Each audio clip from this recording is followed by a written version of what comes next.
बिस्मिल्लाहिर्रहमानिर्रहीम। मैं महमूद नज़ीर हूँ और ये आपका अपना डिजिटल प्लेटफार्म है।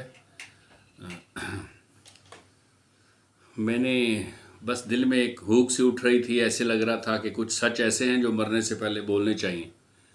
और तो मैंने एक व्लॉग किया मुत्तहिदा के ऊपर, अल्ताफ़ भाई के ऊपर। तो मकसद आपने देखा होगा वो सारा वाक़याती एक व्लॉग था जिसमें जो मेरे साथ ज़िंदगी में बीता हुआ था उसमें चंद एक मैंने छोटे छोटे से जो चंक्स हैं वो बयान किए। तो उस पर बड़ी हौसला अफजाई मिली, मुझे बड़ा हौसला मिला और बड़ी थपकी दी लोगों ने। फ़ोन भी किए, राब्ते भी किए पाकिस्तान में मुख्तलिफ़ जगहों से, बल्कि एक दो कनाडा से भी कुछ लोगों ने राब्ते किए। कुछ लोगों ने तनकीद भी की। उनका ख़्याल ये था कि शायद मेरा ईमान ख़तरे में पड़ गया है, मैं मुत्तहिदा या अल्ताफ़ हुसैन जैसी शख्सियत के बारे में इतना पॉजिटिवली क्यों पोर्ट्रे कर रहा हूँ। तो कुछ ने कहा इसके इनके भी ब्लैक सीक्रेट्स भी हैं, कुछ डार्क सीक्रेट्स भी हैं, डार्क पहलू भी हैं लाइफ के। तो सबके होते हैं भाई। तो दिल में ख्याल आया कि क्यों ना कुछ चीज़ें मज़ीद खोल के बयान की जाएं।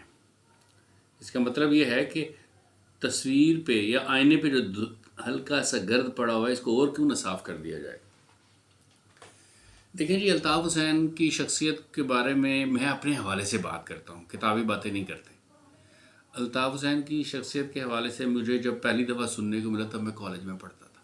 ये अर्ली 90s की बात है, शायद 91 92 की बात होगी। तो हमारे सामने एक अफरीत, एक डॉन, एक खूंखार आदमी, एक कातिल, एक लुटेरा, एक भत्ताखोर, एक ब्लैकमेलर और बहुत डरावनी किस्म की मज़हब दुश्मन शख्सियत के तौर पे जो है उसको पेश किया गया, सामने आया। लेकिन ये सब इन्फॉर्मेशन मुझे हमें मिली कहाँ से?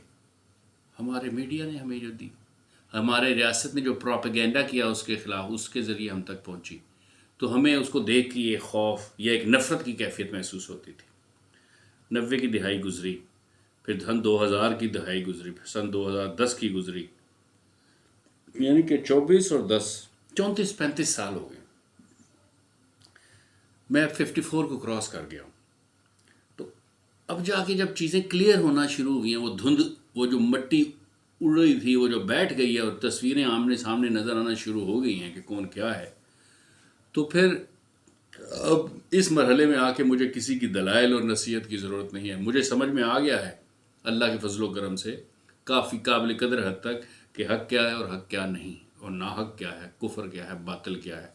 अब ये इस बात से किसी को डराएं जी आपका ईमान ख़तरे में पड़ जाएगा, यार ऐसे कैसे पड़ जाएगा? क्या जब हम नवाज़ शरीफ को फेवर करेंगे तब ईमान ख़तरे में नहीं पड़ता?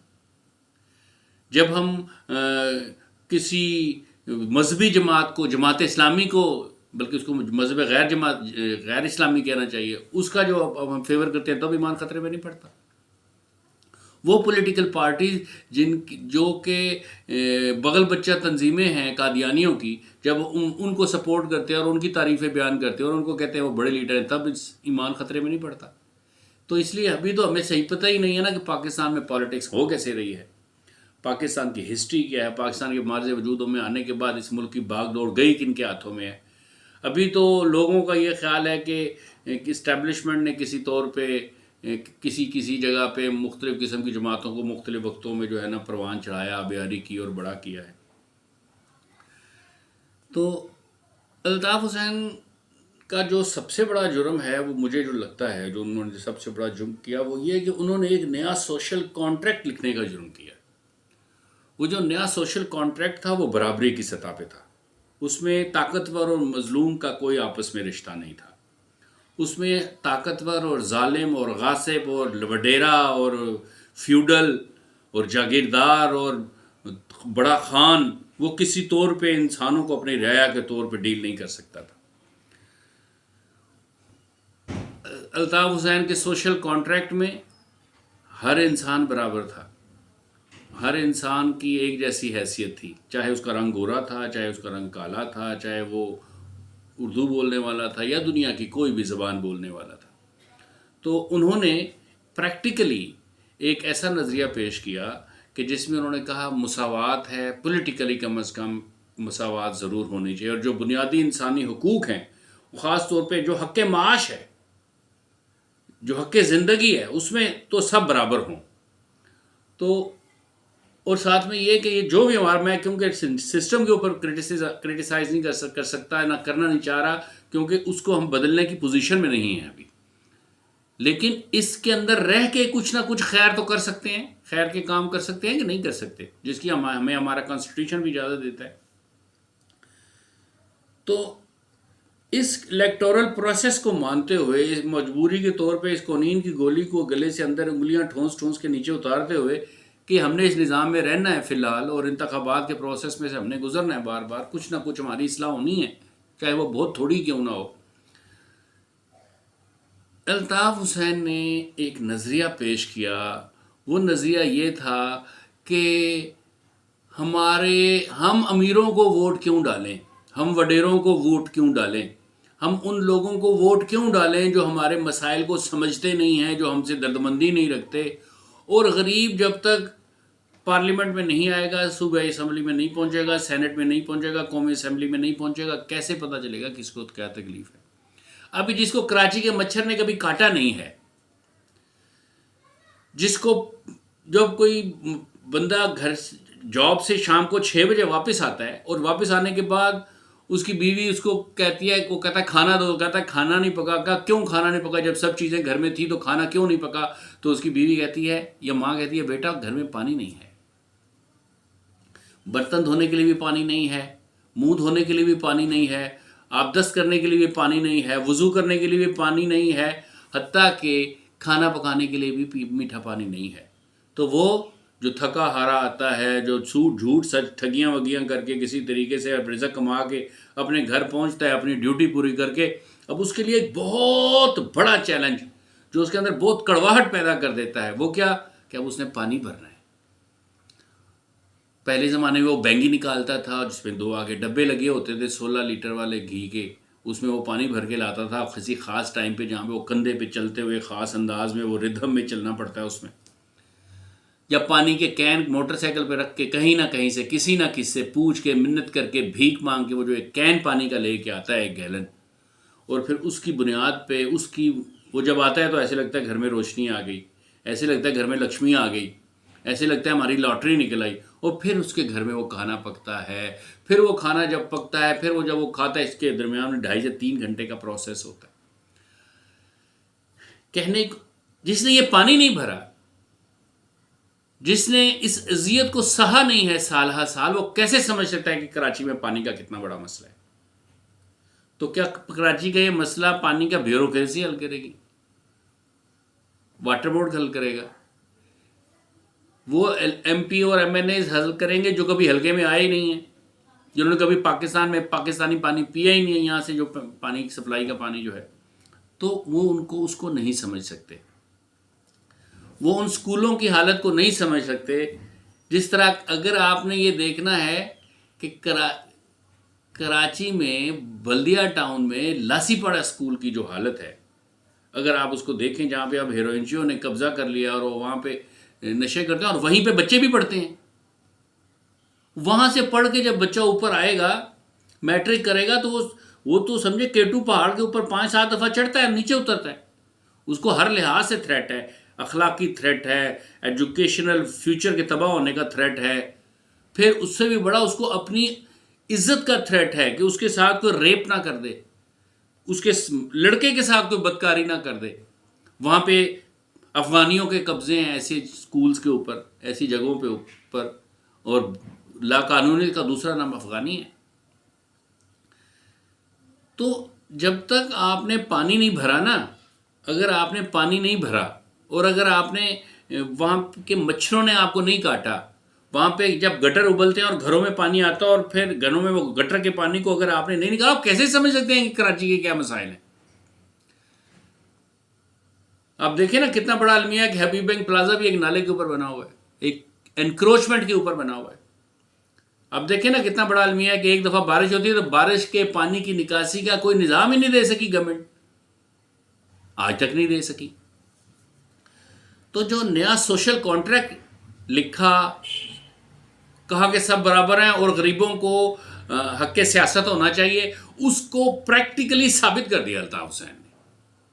किस तरह कि सबसे पहले वो पाकिस्तान ने पूरी मिल्लत इस्लामिया में वाहिद आदमी था, किसी भी पॉलिटिकल पार्टी का जो हेड था, जिसने कहा मैं इलेक्शन नहीं लड़ूंगा, मुझे कोई कुर्सी नहीं चाहिए, मुझे सदर पाकिस्तान, वजीर आज़म पाकिस्तान या सिंध पंजाब का वजीर आला नहीं बनना, मुझे सेनेटर नहीं बनना, मुझे चेयरमैन सेनेट भी नहीं बनना, मैंने काउंसलर भी नहीं बनना।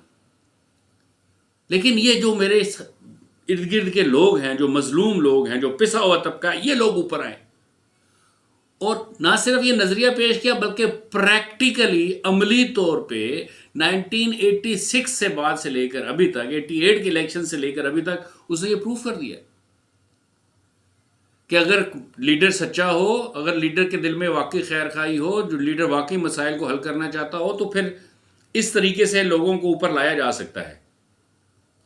तो क्या उनकी वजह से सियासी शऊर नहीं डेवलप हुआ कराची के पढ़े लिखे अवाम में? ऐसी क्यों सूरत हाल पैदा हो गई? बात थोड़ी सी पेचीदा और लंबी हो जाएगी, मैं माजरत चाहता हूँ, लेकिन जो सच है वो सच ही है। APMSO जो है वो ऐसी खीर खाते नहीं बनी, ना ही किसी के दिल में ख्याल था APMSO बनाने का। लेकिन जब जमीयत ने, जब सारी कराची यूनिवर्सिटी समेत सारे इदारों के ऊपर उसका कब्जा था, और जब वो उर्दू स्पीकिंग लोगों को धुतकारते थे, जब वो उनको बुरे नामों से पुकारते थे, जब वो उनकी तज़हीक करते थे, फिर जब उनको बराबरी की सतह का जो कंट्रीब्यूशन था यूनिवर्सिटी में, यूनिवर्सिटी की एक्टिविटीज़ में, खसूसी तौर पे हक़ तालीम में जब उनको दस्तयाब नहीं हुआ, तो वो ये वाला डोमिनेशन करते थे एक तंजीम की शक्ल में, एक तंजीम, एक फोर्स की शक्ल में। तो अब उनके सामने इंडिविजुअल तो नहीं लड़ सकता था ना, उसके सामने फिर किसी फोर्स नहीं खड़ा होना था, उसके सामने भी किसी जत्थे नहीं खड़ा होना था। तो किसने कंपेल और कन्विंस किया कि उर्दू स्पीकिंग लोग APMSO बनाए? जमीयत उलमा पाकिस्तान ने किया ना, जमीयत ने किया, जमात इस्लामी ने किया। क्या ये वो वक्त नहीं था कि जब जमीयत उलमा पाकिस्तान को और जमात इस्लामी को इलेक्शंस में वोट सारे उर्दू स्पीकिंग लोग डालते थे और ये समझते थे कि ये हमारी नुमाइंदा जमात है और ये हमारे हिस्से की बात करेगी और हमारे हकूक़ की बात करेगी और हमारे लिए आसानी? लेकिन ऐसा हुआ नहीं। क्या मुत्तहिदा कौमी मूवमेंट को खड़ा होने में क्या बहुत बड़ा हाथ अयूब खान का नहीं है? ये तारीख का हिस्सा नहीं है कि अयूब खान ने 1960s में शुरू में ही ब्यूरोक्रेसी में से स्पेशली जो है ना, लोगों को जो गैर Urdu speaking, non Urdu speaking लोग थे, उनको वो मेन स्ट्रीम में लेके आया और इनको उसने साइड ले लगाना शुरू कर दिया, जो इतना वाज़ेह तौर पे लगाया कि वो सबको महसूस होना शुरू हो गया। क्या उसके बाद जब कोटा सिस्टम आया तो क्या इसकी वजह से जो है ये लोग कॉर्नर नहीं हुए? ये लोग, जब आप कोटा सिस्टम आपने 1962 के बाद एनफोर्स किया, तो उस कोटा सिस्टम की वजह से जो टैलेंटेड लोग थे, जो मेरिट पे आने वाले लोग थे, वो जो मेरिट पे आने वाले लोग नहीं थे, उन्होंने उनको रिप्लेस नहीं कर दिया। क्या पाकिस्तान की सारी ब्यूरोक्रेसी में से ये लोग निकल नहीं गए? तो उनको उनका हक तो नहीं मिला ना। इसका मतलब यह है कि एक बंदा जो शहर में रह रहा है, कराची में रह रहा है, बड़े शहर में रह रहा है और ज़्यादा पढ़ा लिखा है और ज़्यादा मेहनती है और ज़्यादा काबिल है, ये उसका जुर्म है, इसलिए अब उसको जॉब नहीं मिलेगा। तो फिर जब जितने मुतासिबाना ऑपरेशंस कराची में बेसिकली अल्ताफ हुसैन को मारने के लिए नहीं किए गए, ना ही वो MQM को मारने के लिए, वो MQM की आइडियोलॉजी को मारने के लिए किए गए। क्यों? क्योंकि ब्यूरोक्रेसी को, इस्टेब्लिशमेंट को, दूसरी पॉलिटिकल पार्टीज़ को, पाकिस्तान बढ़ के वडेरों और सनतकारों को ये नज़र आया कि अगर ये अगर पूरे पाकिस्तान में फैल गया कि गरीब को वोट दे, तो अमीर तो भाई 1% भी नहीं है, तो अमीर को तो कोई वोट नहीं देगा, तो 2 सीटें भी नहीं होंगी हमारी कौमी असम्बली में अमीरों की। गरीब लोग आगे बैठ जाएंगे बाकी सारी सीटों के ऊपर, 325 से ज़्यादा जो हैं। तो पूरे की पूरी मिल्लत इस्लामी, बल्कि आप कहीं की भी हिस्ट्री, आप अमेरिका में देखें ना जी, आप डोनाल्ड ट्रंप को निकाल दें, आप कहें तू इलेक्शन नहीं लड़ेगा तो अपनी जमात चला के दिखाओ, चलाएगा? पागल है क्या? वो अपने मफादात का तहफ़्फ़ुज़ कैसे करेगा? फिर आप जो बाइडेन को कहें कि वो अपनी पार्टी छोड़ दे, आप बीजेपी में इसको कहें नरेंद्र सिंह मोदी को कि तू ना बीजेपी को चला, इसके सारे विंग्स चला, लेकिन तू ना इलेक्शन खुद ना लड़, छोटे लोगों को ऊपर लेके आ, तो आएगा, छोड़ेगा? किसी ने छोड़ा, किसी ने इतना जिगरा किया है? किसी का इतना बड़ा स्टील का जिगर है जितना अल्ताफ हुसैन का था कि आज तक वो नहीं, उसने ऐसा कुछ नहीं किया।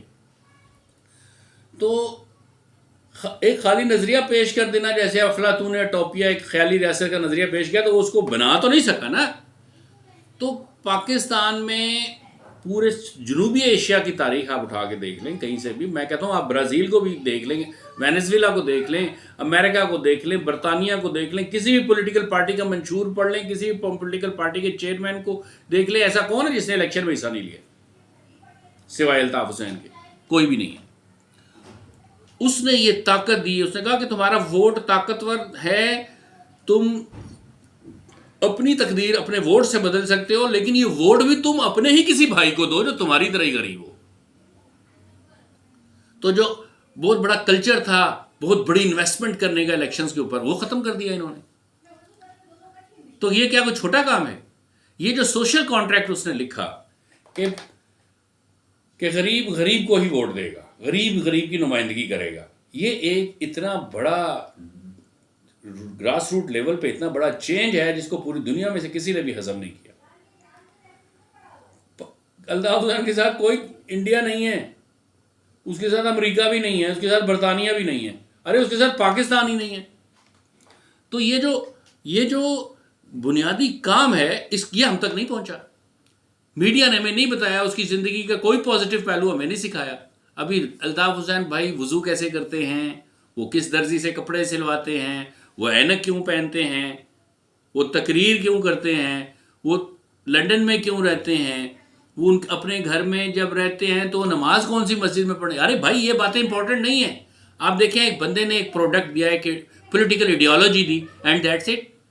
अब अगर आप ये पूछने लग जाएंगे अरे फातिमा जिन्ना जो थी वो कौन से ब्रांड की साड़ी पहनती थी, तो इससे क्या लेना देना है उनकी स्ट्रगल का।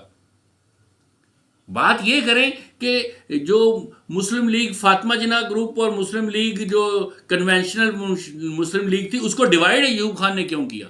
क्या ये वो उसने बुनियाद नहीं रखी पाकिस्तान में एक नई पॉलिटिकल पार्टी के खड़े होने की?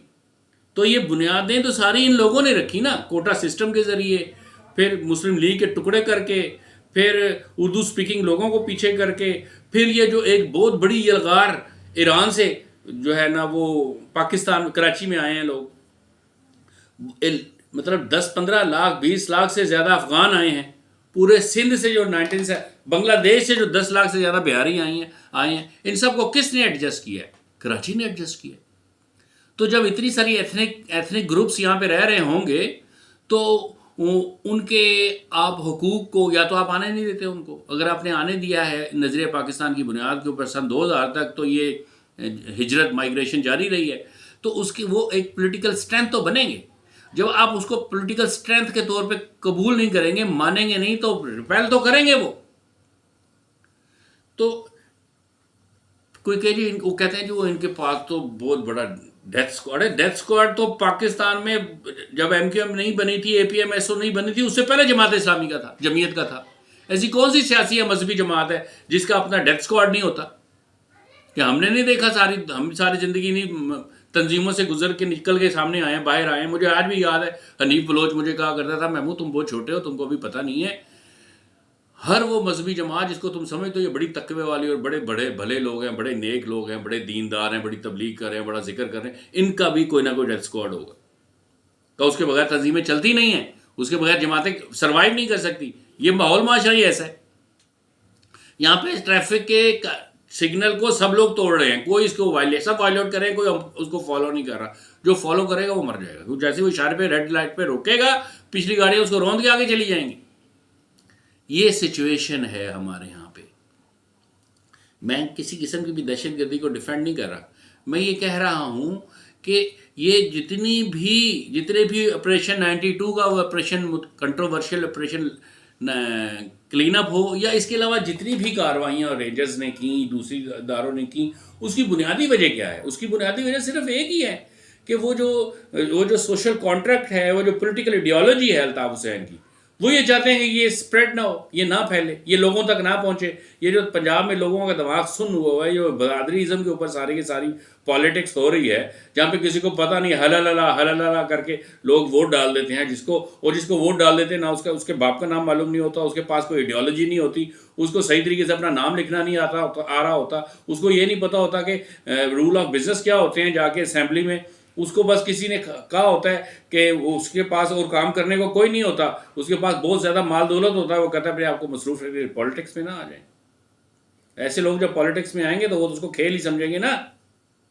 तो ये तो जिंदगियों की किस्मतों के फैसले, कौमों के फैसले जो हैं वो हमारी असेंबलीज में होते हैं। तो जब वहाँ पे इतने नाकारा और बेकार लोग जाएंगे तो फिर क्या नतीजा निकला? वही जो निकल रहा है, वो फिर इसी तरह लूट खसूट होगी।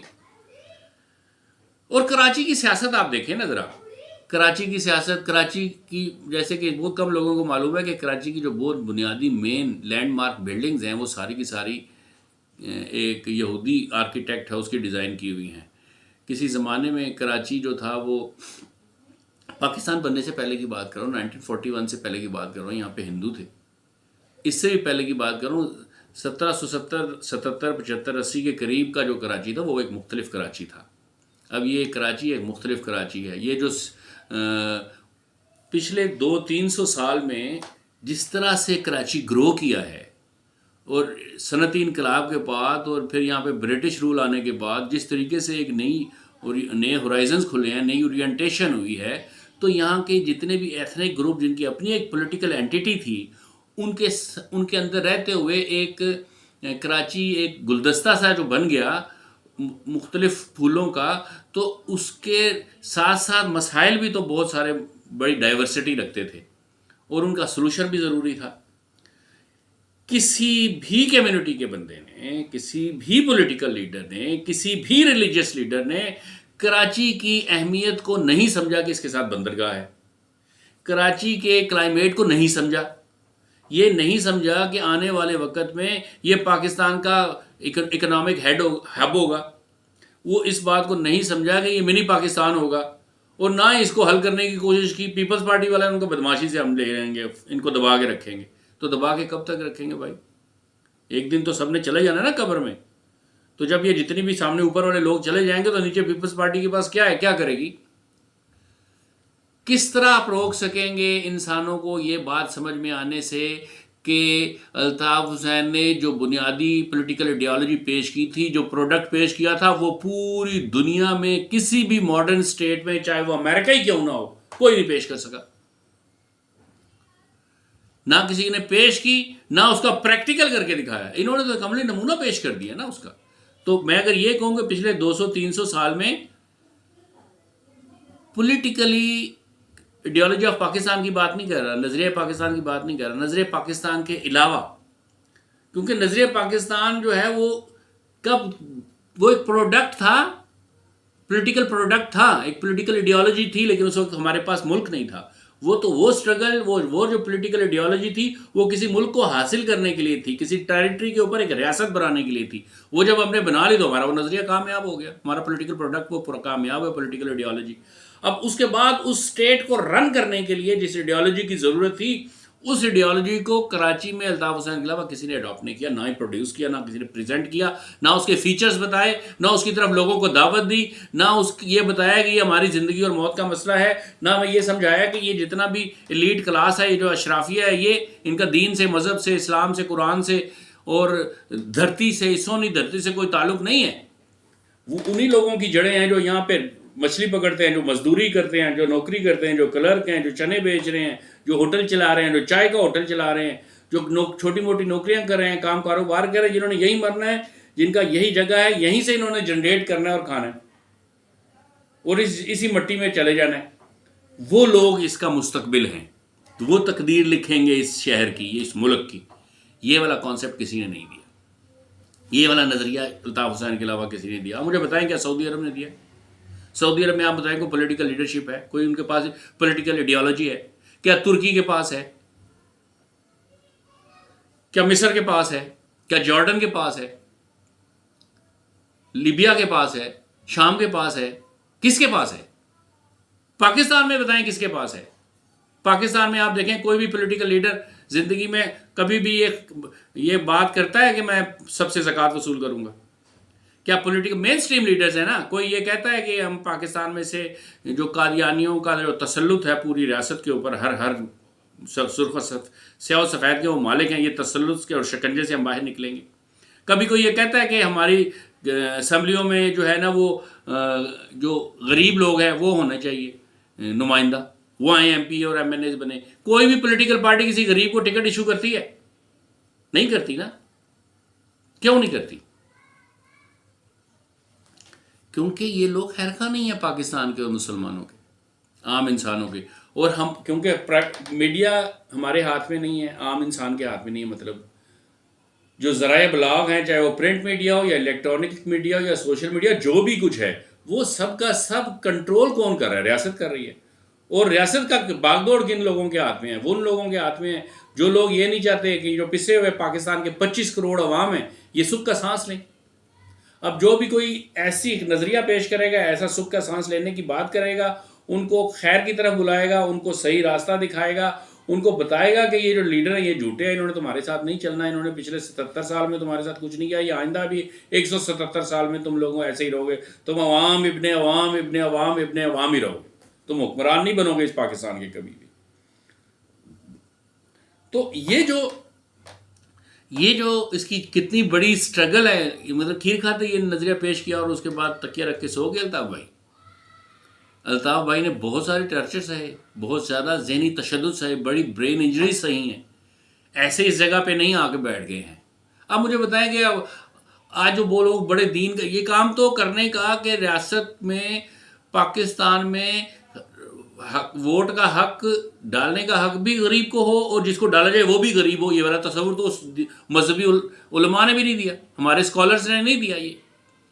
ये वाला नज़रिया, ये वाली आइडियोलॉजी जो है वो पीरों ने भी पेश नहीं की।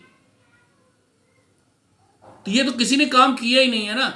तो ये काम इन्होंने किया है। अब अगर आप कहेंगे जी वो कायदे आज़म जो है वो सिगार क्यों पीते थे, अरे भाई क्या बात कर रहे हो आप? कायदे आज़म क्लीन शेव क्यों थे? तो भाई जब बड़ी बड़ी दाढ़ियों वाले दस्तारों वालों ने को जब असल काम करने का था वो नहीं किया, वो उस वक्त भी एक दूसरे का गिरबान फाड़ रहे थे, तो अल्लाह ने जिससे चाह उसे काम ले लिया।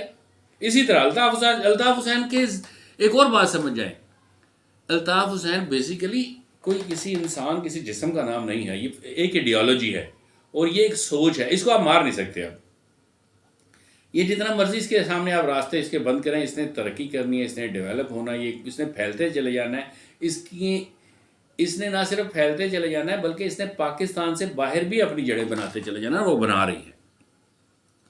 तो कराची की सियासत की जो तारीख है, मैं 1947 से पहले की तारीख की बात, जब जमशेद भाई नाम का वो मेयर हुआ करता था कराची का, बहुत पहले की बात कर रहा हूँ, बहुत ही पहले की बात कर रहा हूँ, या उससे भी बहुत पहले, जब इसको शायद एक अब्दुल्ला गोट या कराची जो गोट के नाम से ये कराची जब था, तब से लेकर अभी तक मुझे बताएं कोई पॉलिटिकल सेटअप, कोई ऐसी शख्सियत पैदा हुई हो कि जिसने यहाँ के रहने वाले बासियों को जो है ना ये कहा, अरे जिनापुर का जितना भी मंसूबा था ये भी झूठ था। आप देखें, एक बहुत मोटी सी बात समझें, क्या इंडिया अगर चाहे अल्ताफ़ हुसैन समेत किसी के ज़रिए भी उसको इस्तेमाल करके, क्या केक की तरह काट कर कराची को उत्तर प्रदेश में या झारखंड में या छत्तीसगढ़ में या बिहार में या सूरत के किसी इलाके में शिफ्ट कर सकता है पूरे केक को उठा के? इसने इधर ही रहना है। ये डेमोग्राफिक और जियोग्राफिक फैक्ट है। यहाँ से कोई इसको उठा के कंधे पे नहीं लेके जा सकता कराची को, लेकिन हमें साइकोलॉजिकली वो जी जिनापुर बना रहे हैं। वो तो भाई जिनापुर बना भी लेंगे तो कोई जिना का नाम ले रहे, गांधी का नाम तो नहीं ले रहे, गांधीपुर तो नहीं बना रहे, तो जिनापुर बना रहे थे, तो क्या खराब काम था? अभी देखिए ना, आइंदा आज नहीं, हम नहीं देखेंगे 10-20 साल में क्या होगा पाकिस्तान के, कुछ नहीं तो 25-30 प्रोविंसेस बनेंगे इंशाअल्लाह ताला, और वहाँ यहाँ पे चीज़ें प्रॉब्लम्स डिल्यूट होना शुरू होंगी, डिसॉल्व होना शुरू होंगी। तो तब तक नहीं होगी जब तक छोटे छोटे प्रोविंसेस नहीं होंगे। तो ये कौन सा ऐसा खराब कॉन्सेप्ट था? दुनिया में पाकिस्तान में कहाँ नहीं है जो इस कॉन्सेप्ट की बात की जा रही है। अब देखिए, अल्ताफ़ हुसैन को कहा ये गद्दार है, क्या ये मिर्ज़ा बशीरुद्दीन महमूद अहमद कादियानी से ज़्यादा बड़ा गद्दार है? 1948 के बाद 48-49 अभी पाकिस्तान बना ही था, तो उसने एक ऑफिशियल मीटिंग में कोयटा में बैठ के बलूचिस्तान के बारे में कहा कि हम बलूचिस्तान को कादियानी स्टेट बनाएंगे और हमें पाकिस्तान बलूचिस्तान को कादियानी स्टेट बनाने से कोई भी नहीं रोक सकता। उसको तो किसी ने गद्दार नहीं कहा आज तक। अल्ताफ हुसैन ने ये तो नहीं कहा मैं कराची को जो है वो एक कादियानी रियासत बनाना चाहता हूं। जब आप कोटा सिस्टम लगा देंगे, जब आप इतना बड़ा डेंट डालेंगे मेरिट के ऊपर, जब आप तहफ़्फ़ुज़ नहीं देंगे, जब आप हक के माश छीनने की कोशिश करेंगे कराची के रहने वाले लोगों से, तो ये मुतालबा करना कानून और आइन के अंदर रहते हुए ये कहना कि एक अलहदा सूबा बना दो, ये कोई गद्दारी थोड़ी है। लेकिन हमारे यहाँ भी जितने भी एंकर्स हैं ये पता नहीं कहाँ से पढ़ के आए। मैंने तो अभी तक जितने भी 5-5, 4-4, 3-3 लाख रुपए के सूट में, 6-6 लाख रुपए के सूट में जो एंकर्स को घूमते फिरते हुए देखा है, तकरीरें करते हुए, बड़े बड़े प्रोग्राम प्राइवेट चैनल्स पे कंडक्ट करते हुए देखा है, जब इनको पेशाब आता है ना तो खड़े होकर पेशाब करते हैं। इनको पता नहीं है कि इस्तंजा कैसे करते हैं।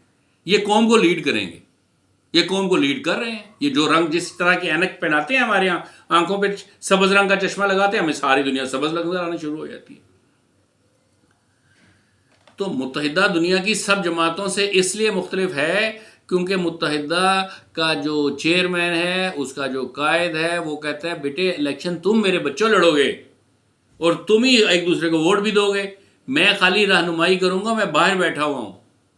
बाहर से मुराद इलेक्शन के दायरे से बाहर। मैंने इलेक्शन नहीं लड़ना, मैंने तुम्हें इलेक्शन लड़ना सिखाना है, मैंने तुम्हें पॉलिटिक्स करनी सिखानी है, मैंने तुम्हें तुम्हारे हकूक कैसे हासिल किए जाते हैं और किस तरह उनको एंजॉय किया जाता है ये सिखाना है। तुमको नहीं सिखाना, सिर्फ उर्दू बोलने वालों को नहीं सिखाना, पंजाबी बोलने वालों को भी सिखाना है, सिंधी बोलने वालों को भी सिखाना है।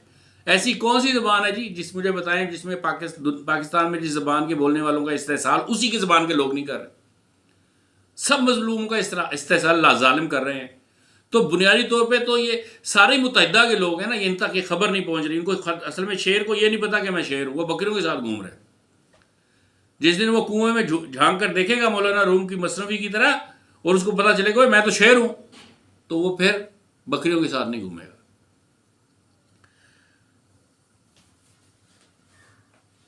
अल्ताफ हुसैन, ये वाले आज जो इलेक्शन हो रहे हैं इसमें उनके कैंडिडेट्स ना भी जीते तो कोई फर्क नहीं पड़ता।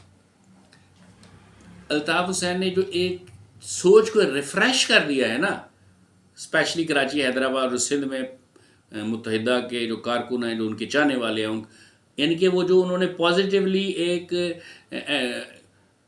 एक जंप किया है, एक अपनी एंट्री दी है, अपने नज़रिए की एंट्री दी है, जिस तरीके से उन्होंने बात की है और जिस तरीके से उन्होंने आम लोगों के ऊपर हाथ रखा कि ये मेरे बंदे हैं और ये हम MQM लंदन को रिप्रेजेंट करते हैं, इनको वोट दीजिए। इसकी वजह से जो खुशी की लहर, जो एक उम्मीद की किरण पैदा हो गई ना आम कराची के वालों के दिलों में, वो बहुत ज़बरदस्त है।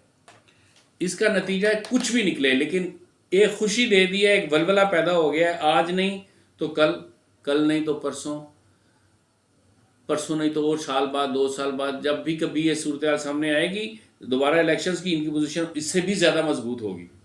असल में MQM पाकिस्तान और MQM लंदन में फ़र्क ये है कि MQM पाकिस्तान बेचारों का हाल ये है कि वो एक प्रॉपर्टी डीलर की तरह हैं कि एक शख्स गया, उसने कहा यार ये मेरा मकान है, ये बेच दो।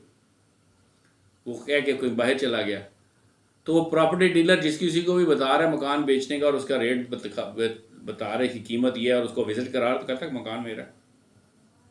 अब दुनिया को सबको ये कह रहा है मकान मेरा है, मकान मेरा है, मकान मेरा है। और अब क्या हुआ है, वो लैंडलॉर्ड आ गया, वो जो मालिक है ना उस घर का, वो आ गया। उसने कहा भाई ये मेरे डॉक्यूमेंट्स हैं, ये मेरा शनाख्ती कार्ड है, ये इस घर के डॉक्यूमेंट्स है, ये मेरी सिटीजनशिप है पाकिस्तान की, और ये मैं खुद और मैं मालिक हूँ इसका। तो भाई जो MQM के मालिक यानी कि पॉलिटिकली अगर देखा जाए तो तंजीम मुत्तहिदा के जो चेयरमैन है ना, जिनकी के इजाद है मुत्तहिदा, जिनकी के ज़ाती प्रोडक्ट है ये पॉलिटिकल आइडियोलॉजी, वो उसने एंट्री दे दी है ना। 2024 के इलेक्शंस की सबसे खूबसूरत बात यह है कि MQM लंदन ने इसमें पार्टिसिपेट करने का ऐलान किया और 2 दिन का टाइम भी नहीं लगा, और वो वाली वो वाली कैंपेन अगर आप थोड़ी देर के, मैं आखिरी बात करके इसको ख़त्म करता हूँ, कि अगर किसी और पॉलिटिकल पार्टी की ने इलेक्शन कैंपेन करनी होती और तो उसका लीडर अगर 26 25 26 MNA की सीट्स के ऊपर हर हलके में जाके तक जलसा करता, तो 26 27 28 जलसे होते 28 MNA के हलकों में, कौमी हलकों में। और इसी तरह वो पार्टी अगर 50 60 से ज़्यादा MPAs के हलके में जाके, हलकों में जाके जलसे करती, तो 50 60 जलसे बनते, तो भी इस तरीके से कन्विंस ना कर पाते जो एक छोटे से टिकटॉक के ज़रिए अल्ताफ़ भाई ने कर दिया कि भाई ये MKM लंदन की तरफ से ये लोग खड़े हैं, ये नाम है, ये हल्का है, इनको वोट दे। ये वाली जो स्ट्रेंथ है, ये है किसी सियासी लीडर के पास कि वो ये एक दफ़ा 10 सेकंड का एक टिकटॉक करे और पूरी दुनिया को, पूरे पाकिस्तान को, पूरे सिंध के अवाम को जो है, उन सारी सीटों के, हलकों के एक एक फर्द तक वो पैगाम पहुंच जाए? है कोई? तो कितना आसान कर दिया है उन्होंने कन्विंसिंग करना। इस बात से उनकी स्ट्रेंथ का अंदाजा लगाएं। एक बहुत बड़ी उथल पुथल है ना इस वक्त, चेहरों के रंग उतरे हुए हैं ना MQM पाकिस्तान वालों के। क्यों उतरे हुए हैं? क्योंकि वो मालिक नहीं है, उनके पास कोई आइडियोलॉजी नहीं है, कोई ऐसी बात ही नहीं है, उन्हीं का चुराया हुआ फिक्र लेके आगे आए हैं। कितना बड़ा जिगर होगा उस बंदे का। मैं जब एक दफ़ा एक पॉलिटिकल पार्टी बनाने का प्रोग्राम मेरे जहन में आया और मैंने उसके ऊपर काम करना शुरू किया, फिर मैंने उसका मंशूर लिखा काफ़ी सारा, तो उसको पढ़ के बहुत सारे लोग मुतासिर हुए। किसी ने कहा ये प्रोडक्ट हमें दे दें, किसी ने कहा हमें दे दें। एक दो समझदार लोगों ने कहा, वकील थे वो, उन्होंने कहा महमूद साहब आप क्या कर रहे हैं, आप इसकी स्ट्रगल करेंगे तो जब ये अव्वल तो ये कामयाब नहीं होगा आपका जो नज़रिया, और अगर ये कामयाब हो गया तो ये तो फिर बाकी लोग इसको हाईजैक कर लेंगे, आपको तो वो जूस, वो फ़ायदा, वो मज़ा, वो पोजीशन तो मिलेगी नहीं, वो तो दूसरे लोग एंजॉय करेंगे जो बाद में आएंगे। मैंने कहा मैं किसी पोजीशन के लिए ये इसको लॉन्च ही नहीं कर रहा। तो ये काम मेरे से पहले अल्ताफ़ हुसैन ने कर दिया हुआ है कि उसको, ये जितने भी लोग खीर खा रहे हैं, खीर पकाई नहीं है इन्होंने, ना इनको इंग्रेडिएंट्स पता है इनके, ये सब उन्हीं के नाम के ऊपर ये सारे लोग इनको वोट देने। अभी भी थोड़ी बहुत जो इज्जत भरम है MQM पाकिस्तान का, वो भी अल्ताफ़ हुसैन की वजह से ही है ना। तो जब वो मैदान में आए हैं तो जाहिर है इनकी पोजीशन ज़ीरो से ज़रब खा गई है, और ये ज़ीरो से ज़रब खा के क्या सूरत हाल अख्तियार करेगी ये और 2 4 घंटे में, आज का दिन, आज 8 फरवरी है, कल 9 है, सामने आने रिजल्ट शुरू हो जाएंगे। अल्लाह पाक से दुआ है कि अल्लाह सुब्हानहू तआला पाकिस्तान में पाकिस्तान की तकदीर, पाकिस्तान की रियासत गरीबों के हाथों में, जो यहाँ के असल बाशिंदे हैं, जिन्होंने यहीं पे रहना, जिनके बाहर कोई एसेट्स नहीं है, जिन्होंने यहीं पे मरना, जिनकी कब्र ही उनका असल में एसेट है, उनकी कब्र पे लगने वाला कतबा ही उनका एसेट है, उनके हाथ में आ जाए। और मेरे मौला उन लोगों के हाथ में आ जाए जो कादियानियों के पिट्ठू ना हो, ऐसे लोगों के हाथ में आ जाए जो किसी भी, जो कादियानी, हिडन कादियानी भी ना हो और कादियानी नवाज भी ना हो और खुले कादियानी भी ना हो, और इन मुर्तदों के से हमें निजात, पाकिस्तान को पाक कर दे। एक और बात अर्ज़ करूँ, ये अल्ताफ़ हुसैन साहब के लिए है कि सर आपने जो प्रोडक्ट पेश किया ना, इसकी कोई मिसाल नहीं है, ये अनप्रेसिडेंटेड है। आप बहुत बेखौफ और बड़े दिलेर आदमी हैं। आपने जो ख्याल, जो सोच ट्रांसफ़र कर दिया ना अवाम में पाकिस्तान के, वो वाला सोच किसी ने कभी भी ट्रांसफ़र नहीं किया है। आप अगर सिर्फ एक बात को समझ जाएं और इसको भी अपनी पॉलिसी का हिस्सा बना लें, या इस पर गौर करें और इसको मॉडिफाई कर लें, तो आपका करिश्मा और बढ़ जाएगा। वो करिश्मा वो क्या है? वो ये है कि ये जान जाएं कि पाकिस्तान में जितने भी इस्तेहसाली ग्रुप हैं उन सब के पीछे कादियानी खड़े हैं। ये जान जाएं कि पाकिस्तान में अभी तक जितना भी पॉलिटिकल लीडरशिप है, जितनी भी जमातें हैं, उन सब, वो सब पॉलिटिकल फैमिलीज़ 90% से ज़्यादा कादियानियों के शिकंजे में है, वो खुद बराह रास्त कादियानी है। ये जान जाएं कि पाकिस्तान में कोई भी पाकिस्तानी प्राइम मिनिस्टर उस वक्त तक नहीं बन सकता जब तक वो रबुआ में जाके उस मिर्ज़ा मसरूर के हाथ के ऊपर बैयत ना करे, जब तक वो एजेंडा ना दे, प्रोग्राम ना दे। ये लोग मालिक हैं इसके। इनके खिलाफ अगर आप उठ के खड़े हो जाएं, एक दफ़ा आप ये आवाज़ लगा दें कि ख़त्म नबूवत का हम पहरा देंगे, TLP कोई इसकी वो ठेकेदार नहीं है, बल्कि TLP का तो वैसे ही करैक्टर जो है ना कई लिहाज से बहुत मशकूक है। ठीक है, तो जितनी भी ख़त्म नबूवत की तंजीमें पाकिस्तान में काम कर रही हैं, सर आपसे गुजारिश ये है कि उम्मीद है आपको पता होना चाहिए या पता होगा कि उनको बुनियादी तौर पे फंडिंग तो सारे कादियानी कर रहे हैं। जो 3 बातों से आगे बात कोई नहीं करते कि वो एक झूठा था, गुलाम अहमद कादियानी झूठा था, वो जानी था और वो टॉयलेट में मर गया। इससे आगे जो उसकी ने जितने पूरे पाकिस्तान, पूरी दुनिया में जो मुर्तदों की एक बड़ी करोड़ों की तादाद पैदा कर दी है उन्होंने, उसके ऊपर तो वो बात नहीं करते कि वो किस तरीके से कर रहे हैं, किस तरीके से उन्होंने पाकिस्तान को एक अहमदी स्टेट बना ही दिया है तकरीबन। इसके ऊपर तो कोई बात नहीं करता। तो आप खड़े हो जाए, आपके पास स्ट्रेंथ है, आपके पास आपकी आवाज़ लोग सुनते हैं। ये काम पीरों ने नहीं करना, ये उलमा ने भी नहीं करना, ये किसी ऐसे बंदे ने करना है जो दर्दमंद है, जिसके दिल में किसी भी ओहदे और मकाम की तलब और तड़प नहीं है। और आपसे बेहतर और कौन शख्स हो सकता है जो कि ख़त्म नबूवत की इस मरहले के ऊपर, ख़त्म नबूवत पे पहरा दे और इस बात का ऐलान करे, अलल एक नई रूह फूंक दे पाकिस्तान के अवाम में कि हमने किसी भी तरीके से इस इस्तेहसाली टोले से जो कि कादियानी हैं, इनसे पाकिस्तान की रियासत को पाक करना है।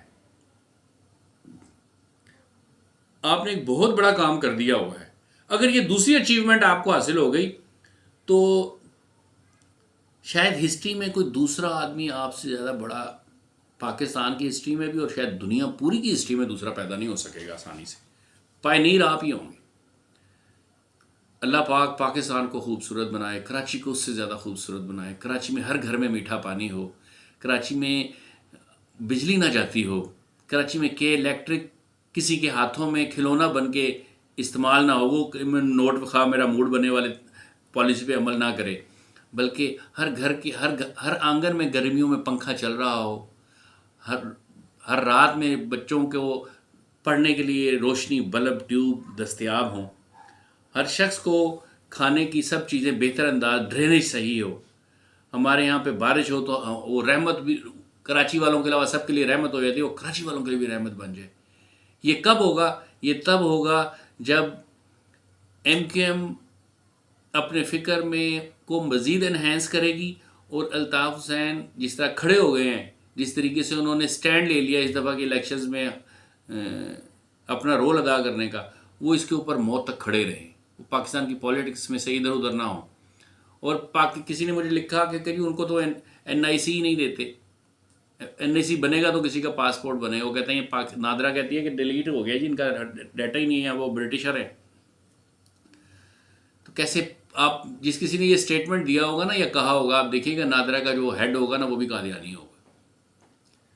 ये मुल्क मजलूमों का मुल्क है, ये मुल्क अल्ताफ़ हुसैन का मुल्क है, ये मुल्क मुत्तहिदा का मुल्क है, ये मुल्क उन तमाम लोगों का मुल्क है जिन्होंने ख़त्म नबूवत का पहरा दिया है, उन तमाम लोगों का मुल्क है जिन्होंने ला इलाहा इल्लल्लाहु मुहम्मदुर रसूलुल्लाह के नारे के ऊपर इस मुल्क को, इस रियासत को हासिल किया है। और इसमें हक़ हुकूमत वो भी सिर्फ़ और सिर्फ मुसलमानों को ही हासिल होगा, वो और वही उन्हीं को हासिल होना चाहिए। हमने 10 लाख से ज़्यादा लोगों की कुर्बानी, बल्कि इससे काफ़ी ज़्यादा बड़ी कुर्बानी दी पाकिस्तान, इस रियासत, इस पाक वतन को हासिल करने के लिए, इसको बचाने के लिए हम इससे ज़्यादा बड़ी कुर्बानी देने के लिए तैयार हैं।